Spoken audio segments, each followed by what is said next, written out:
This is Audible. Penguin Random House Audio presents Dopamine Nation, Finding Balance in the Age of Indulgence. This is the author, Anna Lembke, MD. For Mary, James, Elizabeth, Peter, and little Lucas. Introduction. The Problem. Feeling good, all the money in the world spent on feeling good. Levon Helm. This book is about pleasure. It's also about pain.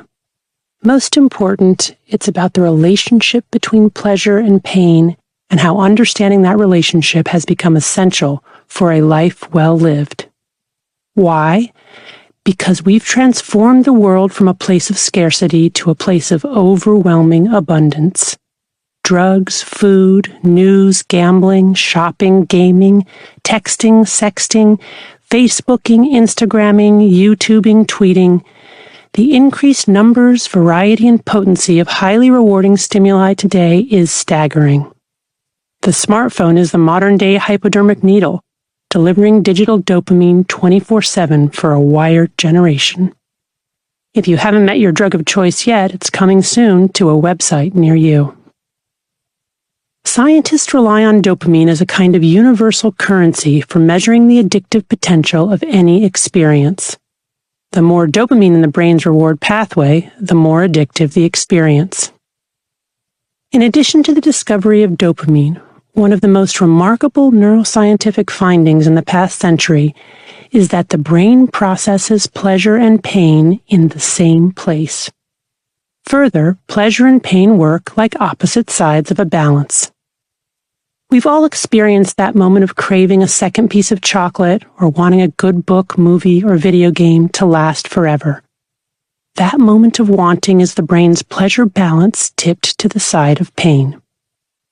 This book aims to unpack the neuroscience of reward and in so doing enable us to find a better, healthier balance between pleasure and pain.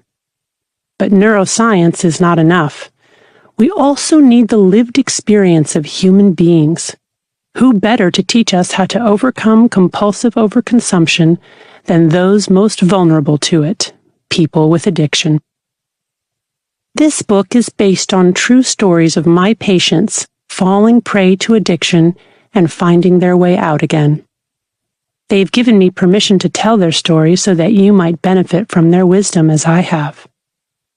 You may find some of these stories shocking, but to me they are just extreme versions of what we are all capable of.